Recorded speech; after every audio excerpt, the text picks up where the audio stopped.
ब्रह्मांड को दो भागों में विभक्त किया गया, एक द्रव्य और दूसरा है ऊर्जा। तो द्रव्य वाले हिस्सा को अपन आज अपनी केमिस्ट्री से रिलेटेड टॉपिक में पढ़ेंगे। ऐसे केमिस्ट्री में द्रव्य महत्वपूर्ण है। द्रव्य माने पदार्थ। पदार्थों को जो वर्गीकरण को आधार है वो दो है, एक है भौतिक वर्गीकरण और एक है रासायनिक वर्गीकरण। भौतिक वर्गीकरण में पदार्थ की भौतिक अवस्थाएं आती हैं, अर्थात पदार्थ की तीनों भौतिक अवस्थाएं, ठोस अवस्था, द्रव अवस्था और गैस अवस्था।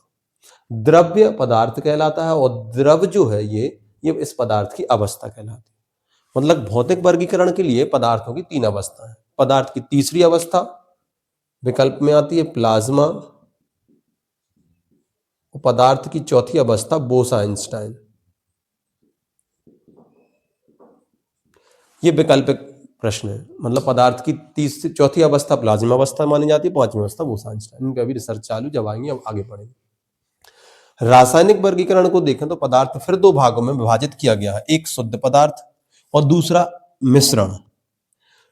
शुद्ध पदार्थ को आगे फिर विभाजित किया गया है दो भागों में, एक शुद्ध पदार्थ तत्व के रूप में होता है और दूसरा शुद्ध पदार्थ होता है यौगिक के रूप में।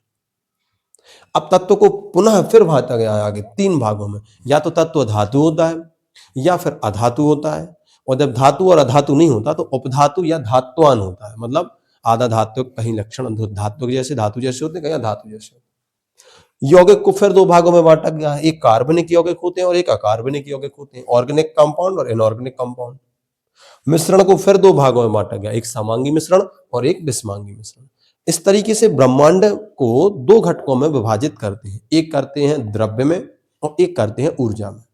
अब द्रव्य वाला हिस्सा आज अपन देखें तो द्रव्य को फिर दो भागों में बांटते हैं।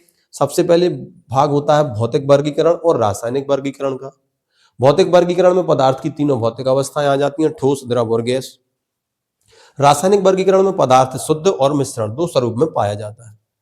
शुद्ध पदार्थ भी हमें दो प्रकार से प्राप्त रहता है, एक तत्व के रूप में और एक यौगिक के रूप में।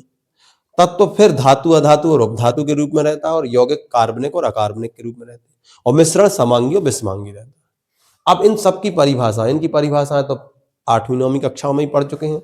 तत्व और यौगिक, धातु अधातु की पढ़ चुके हैं, कार्बनिक, ये लगभग परिभाषाएं सब पढ़ चुके हैं। लेकिन अगले लेक्चर में अपन इनकी परिभाषाएं भी पढ़ेंगे। तब तक के लिए नमस्कार।